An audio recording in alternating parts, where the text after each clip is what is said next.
All right, let's go ahead and break down this Tuesday and wonderful price action for today, and see what we got for a little bit of a recap and what happened. So last night we had just kind of a fallout from Sunday, which we kind of looked at that here on the Monday, and you can kind of almost see it's kind of that same look as you had before.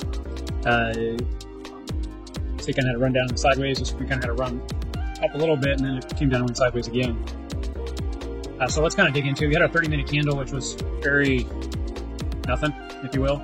We did have our key breakouts were quite a bit wider. So these were our triggers for the day. You can see we kind of came up to that trigger.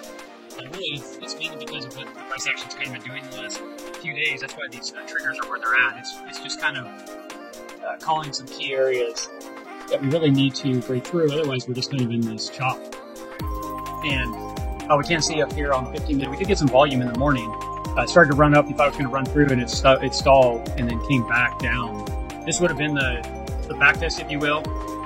For myself, when this came down, this was a pretty strong breakout candle, and then we were kind of watching it break through. So this pulled back right here in the 15 minute.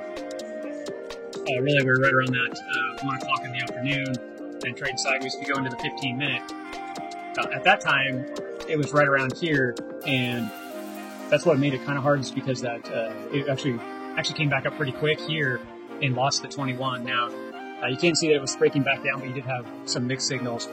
For myself, at that point, I just back away. Really what I'm looking for is something that on the 15 minute comes down, and we're looking for to kind of back test in this area and show that continuation. What I didn't like to see was this right here, and then you have this lower level and then this upper level, and then we broke through right here. This could have easily traded right here and then went back up. That's a classic trade that you see. So for myself, once I saw that setup, I just pushed away from the trade, even though the 15 minute did a nice run down, broke the levels with support, and then backed up into that area. You can see that obviously if you did take that trade and you decided to take advantage of it, that would have been the area for a breakdown. And as you can see, it did basically go to 3-1 and then back test here into the afternoon. So that would have been a nice clean trade if you were trading your rules the way you like them. So if you were trading the 15, when it came back up against its moving average of the 21, you could have used that as your back test. For myself, I like to use the 5 minute to exit and to even enter with that 21. So like I said, once I saw this, it was a higher low and then the lower low, and then we created the higher low again. To me, that's your left side, head, and right side. This could, snap up here. If you were kind of drawing a neckline through here, you're kind of looking like this. Now, these are kind of rough on the lower time frames. They don't take much for them to play out. So you could have easily saw this run back up into the 30-minute area. It did try to come up and then go ahead and break down. So that's what, if you were looking for this to roll over, that's what I would have been doing.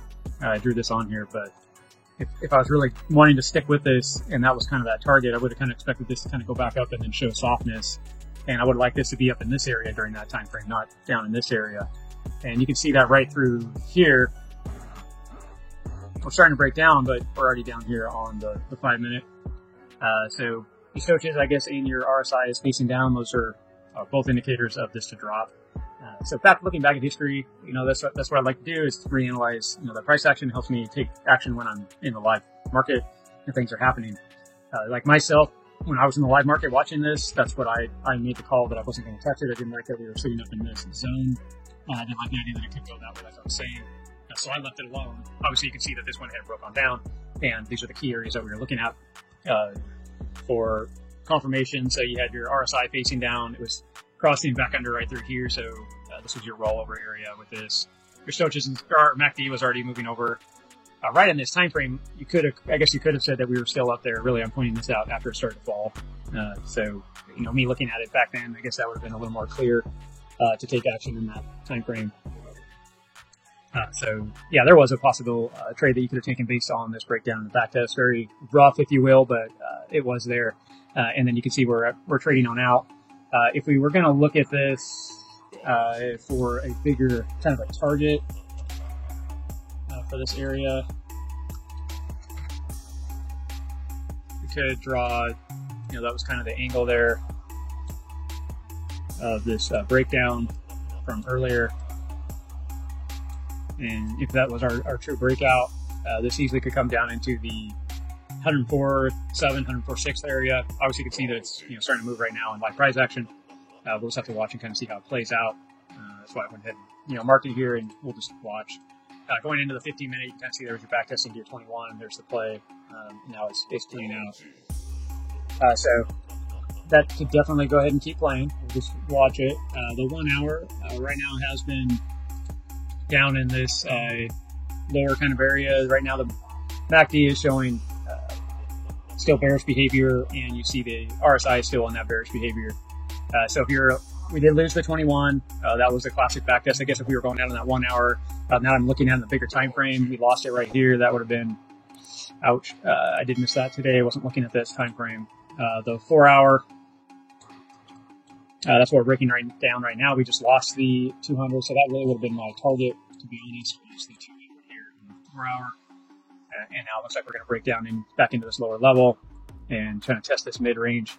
So this could be a support area for it to build and take off in. Everything does look like pretty rough on the 4 hour. The 8 hour MACD is coming down. You have rollover on the RSI. It doesn't look the greatest. The 22 is that way too, but you do have your Stoch's bottomed out, but doesn't mean a lot. Stoch's can go back up. You can kind of see them move around, but obviously we went down here and Stoch's right at the bottom, right? Daily, we were watching this to see if we could stay above that 21 on the other recaps in the last few days. You can see that we had lost that as well. And we do have this 200 down here at 96.4. So that is a strong area. Now, if we go into the book map,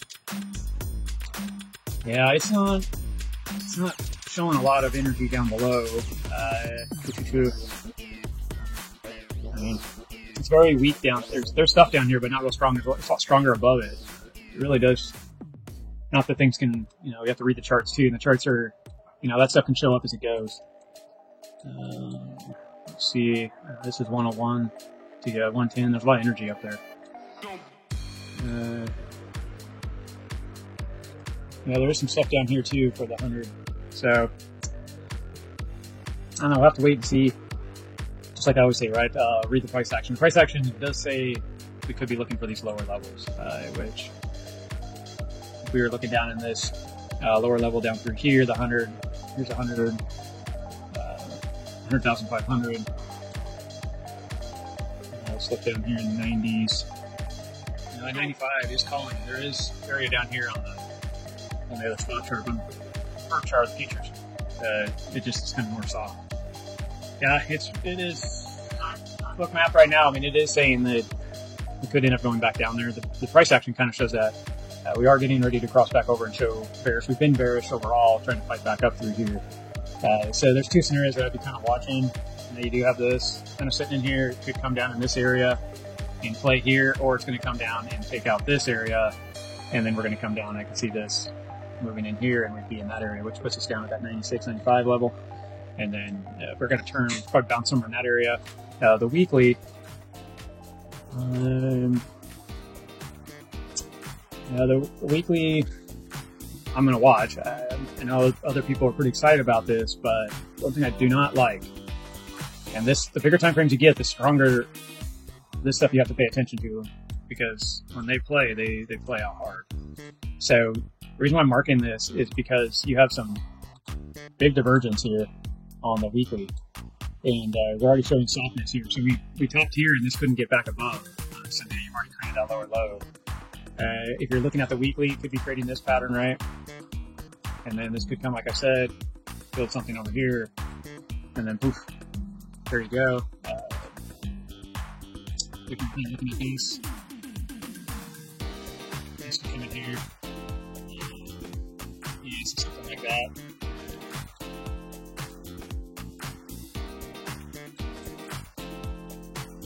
The time price will be down into its 200 moving average. Wow, 51,000. Yeah, I don't know. I'm not saying that's going to do that. I'm just kind of showing you guys some stuff here and how I watch charts, and then how you look at bigger time frames. You do have this also, which is bigger divergence. So you have kind of two levels of divergence here. This was more drastic. You can see this is the same thing if I drew this line back. It's just constantly, here's your highest high, and then your lower high, if you will.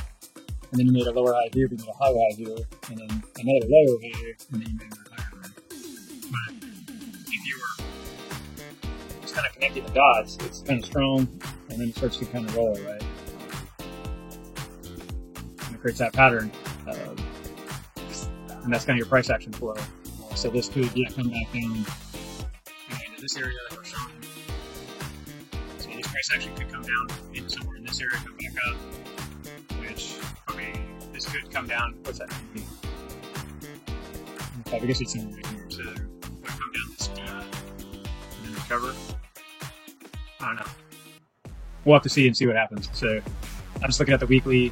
You do have strong RSI and then a little weaker, and then are we going to roll over and then fall out, and then this rolls over, and you do have very pressure here.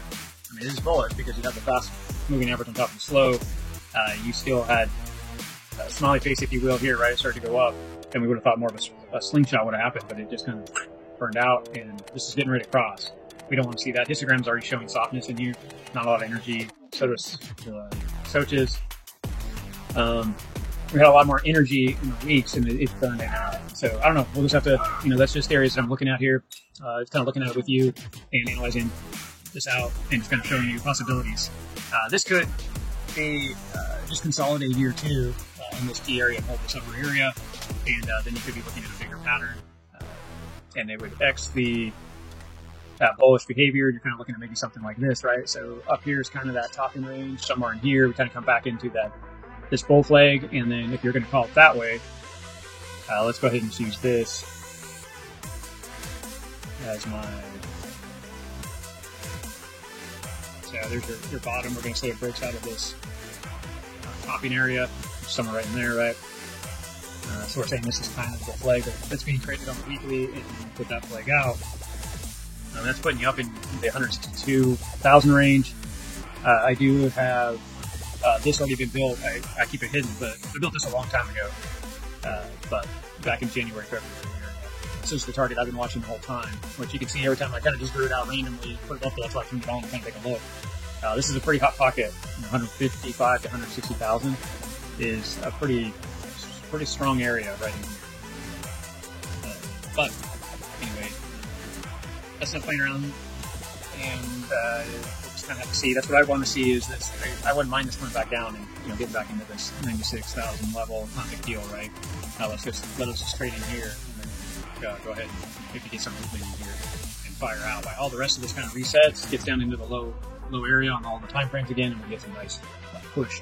And this could really just kind of come down in here, really, and this might just roll over here, and this could get more neutral and fire why this sets for us. So, not doom and gloom yet, or however you look at it. It does go doom and gloom, like people always say. When it goes down in trades, it's trading is trading. It doesn't matter if it's going this way or this way.